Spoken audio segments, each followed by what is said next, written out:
ओम शांति।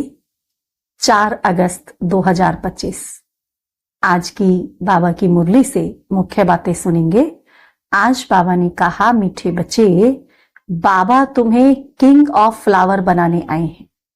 बाबा हमको फूलों का राजा बनाने के लिए आए हैं, इसलिए कोई भी विकारों की बदबू ना हो, हमारे अंदर कोई भी विकारों का अंश ना हो। आज की मुरली से प्रश्न है, आज बाबा ने पूछा, विकारों का अंश समाप्त करने के लिए कौन सा पुरुषार्थ करना है? विकारों का अंश समाप्त हो जाए उसके लिए हम क्या पुरुषार्थ करें? उत्तर है, निरंतर अंतर्मुखी रहने का पुरुषार्थ करो। सदा हमारा क्या पुरुषार्थ चलता रहे? अंतर्मुखी रहने का।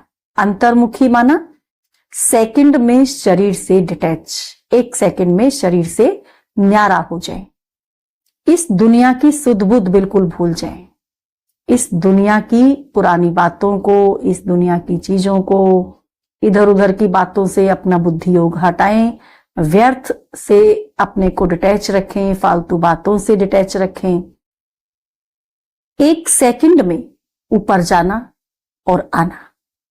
1 सेकंड में हम जब चाहें ऊपर चले जाएं, जब चाहें नीचे आ जाएं। इस अभ्यास से विकारों का अंश समाप्त हो जाएगा। ऐसा हम पुरुषार्थ करेंगे तो हमारे अंदर जो भी विकार हैं उन विकारों का अंश समाप्त होगा। कर्म करते करते बीच में अंतर्मुखी हो जाओ। कर्म करते करते बीच में जैसे याद आए 1 सेकंड के लिए अंतर्मुखी हो जाए, सेकंड में पहुंच जाए परम धाम और सेकंड में आ जाए। ऐसा अभ्यास हमारा पक्का हो। ऐसा लगे जैसे बिल्कुल सन्नाटा है। 1 सेकंड के लिए क्या हो जाए? जैसे बिल्कुल सन्नाटा है, कोई भी चुरपुर नहीं, एकदम शांति, डीप साइलेंस। यह सृष्टि तो जैसे है ही नहीं। इतना अंतर्मुखी होने का अभ्यास हमें पक्का करना है। तो मोटे तौर पे तो हमने विकार छोड़ दिए, लेकिन जो विकारों के अंश रहे हुए हैं वो कैसे जाएंगे? उसके लिए बाबा ने युक्ति बताई कि अंतर्मुखी होकर के रहें। वैसे भी कहते हैं ना, अंतर्मुखी सदा सुखी। तो अगर हम अंतर्मुखी होकर के रहेंगे तो सदा सुखी रहेंगे और विकारों के अंश भी हमारे अंदर से समाप्त हो जाएंगे।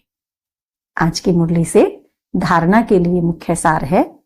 पहला पॉइंट है, अविनाशी ज्ञान धन स्वयं में धारण कर फिर दान करना है। अविनाशी ज्ञान रत्नों को पहले स्वयं में धारण करना है, जब हम लायक बन जाएं फिर हमें उनको दान भी करना है। पढ़ाई से अपने आप को स्वयं ही राज तिलक देना है। ऐसी पढ़ाई पढ़नी है, इतनी मेहनत करनी है इस पढ़ाई में कि हमें राज तिलक मिल जाए, राजाई पद मिल जाए। माना पढ़ाई से अपने आप को आपे ही राज तिलक देना है।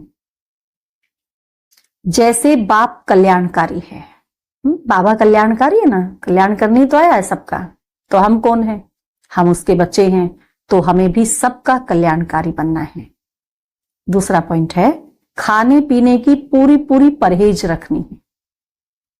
हमें अपने खान पान की पूरी तरह परहेज रखनी है, क्योंकि कहते हैं ना, जैसा खाए अन्न वैसा होवे मन, और जैसा पिए पानी वैसी हो वाणी।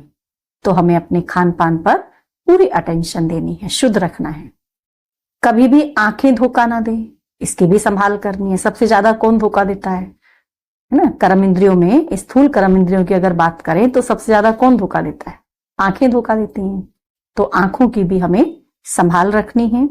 अपने को सुधारना है, अपने को सुधारना है। जो भी अपने अंदर कमी दिखे उसको बदलना है, कमी को समाप्त करना है। कर्म इंद्रियों से कोई भी विकर्म नहीं करना है, खास अटेंशन रखनी है। चाहे वो सूक्ष्म कर्म इंद्रियां हैं, चाहे स्थूल कर्म इंद्रियां हैं, मुझे कर्म इंद्रियों से कोई भी विकर्म नहीं करना है। आज वरदान दिया है बाबा ने, मनसा शक्ति के अनुभव द्वारा विशाल कार्य में सदा सहयोगी भव। मनसा शक्ति के अनुभव द्वारा विशाल कार्य में सदा सहयोगी भव। प्रकृति को, तमोगुणी आत्माओं के वाइब्रेशन को परिवर्तन करना तथा खूने नाहिक वायुमंडल और वाइब्रेशन में स्वयं को सेफ रखना। प्रकृति को और तमोगुणी आत्माओं के वाइब्रेशन को परिवर्तन करना तथा खुले नाहिक वायुमंडल और वाइब्रेशन में स्वयं को सेफ रखना और अन्य आत्माओं को सहयोग देना, बाकी सभी आत्माओं को भी सहयोग देना। नई सृष्टि में नई रचना का योग बल से प्रारंभ करना। इन सब विशाल कार्यों के लिए मनसा शक्ति की आवश्यकता है। ये सारे विशाल कार्य कब करेंगे हम? जब हमारे पास मनसा शक्ति होगी, मनसा का बल होगा, मनसा सेवा करना हमें अच्छे से आता होगा। मनसा शक्ति द्वारा ही स्वयं की अंत भी सुहानी होगी।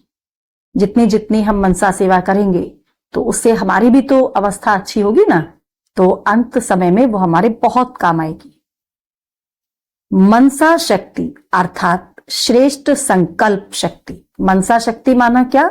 जो हम संकल्प रचते हैं वो कैसे रचे? श्रेष्ठ संकल्प, वही हमारी मनसा शक्ति है। मन में कोई भी हमारे व्यर्थ ना आए, फालतू चीजें नहीं आए, कोई निगेटिव बातें ना आए।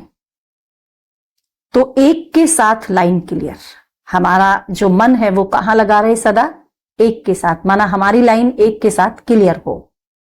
अभी इसके अनुभवी बनो, इसके हमें अनुभवी बनना है, तब बेहद के कार्य में सहयोगी बन बेहद विश्व के राज्य अधिकारी बनेंगे।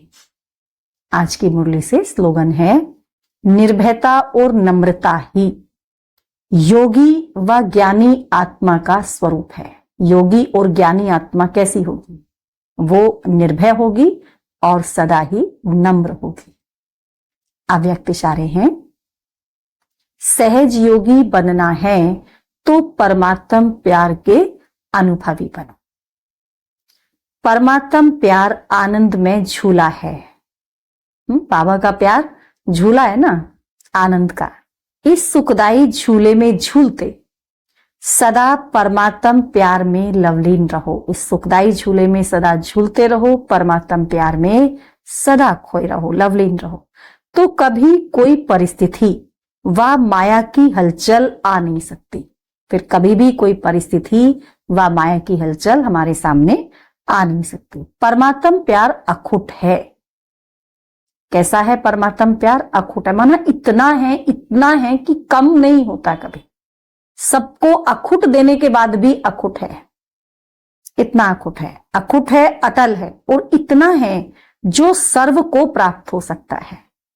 लेकिन परमात्म प्यार पाएंगे कैसे? परमात्म प्यार प्राप्त करने की विधि है सबसे न्यारा बनना। जितना न्यारा बनेंगे, जितना ही हम न्यारा बनते जाएंगे, उतना ही परमात्म प्यार का अधिकार प्राप्त करते जाएंगे। अच्छा, ओम शांति।